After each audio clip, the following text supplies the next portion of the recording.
I'm here with Elma again, and we're going to go and answer some more questions in a bottle.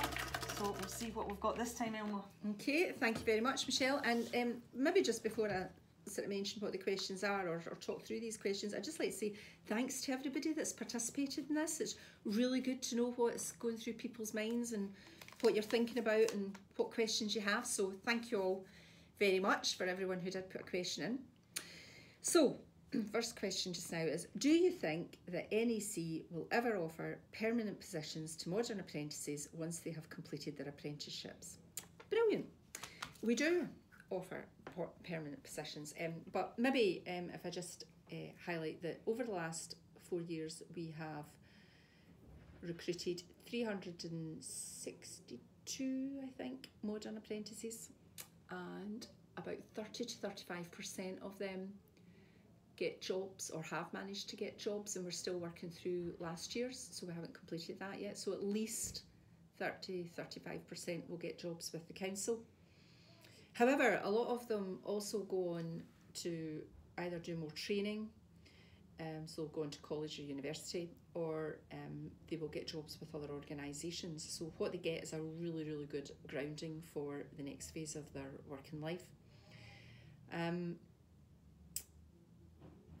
I think the sort of key thing from our point of view is to try and keep that continuing, but also to make sure that our modern apprentices can come forward through our recruitment programmes. And at the moment, one of the guarantees that they get is that they've got the basic requirements for a job, and we advertise it, then they're guaranteed an interview. So we're doing everything we can to make sure we keep as many of them as possible. Okay, that's the first question. Second question. All right. Many pupils are missing out on classroom support, which they have had in previous years due to a reduction in support funding. This is obviously impacting on their progress. What can be done to rectify this problem or situation? And this current situation cannot continue. Okay, so probably got a few things to say about this.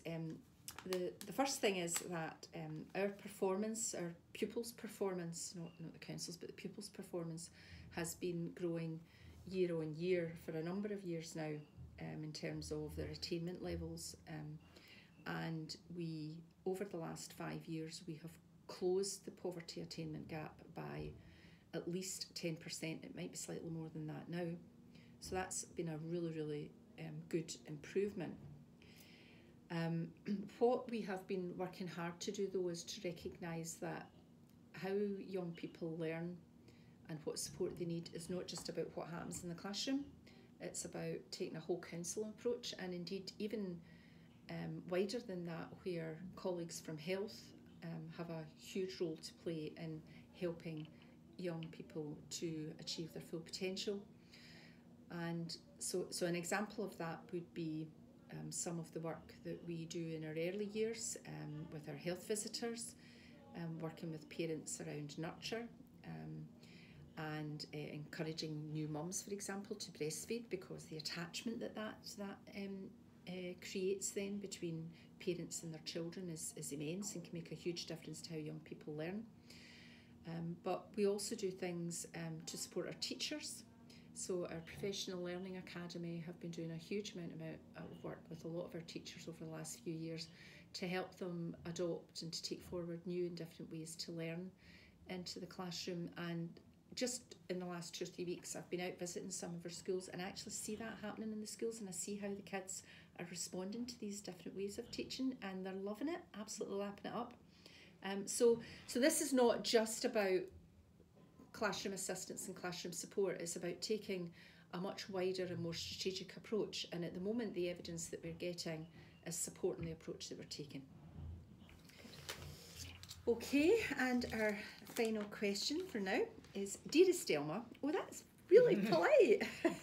Dearest Elma, why do we need 3 heads of service, chief executives, when the lower echelons of staff have been cut back to the bare bone? So I'm kind of thinking that maybe means our directors. So why do we need the directors and myself to do all the work that we do? And part of the reason for that is because a lot of what we need to do involves transforming and looking at how we all work better together, so we don't try and stop us working in silos. So we did take a number of senior officers out of our management structure a few years ago, because we did have a much bigger management structure then, and we've been running with the same management structure just now since about 2014. I am doing a bit of a review just now. Will it change? That will be up to elected members to take a decision on that. I think we've got a really strong management team, senior management team. We've got lots of innovation there, and I think that's hugely important as we seek to transform services and keep as many staff as possible in posts for as long as we possibly can.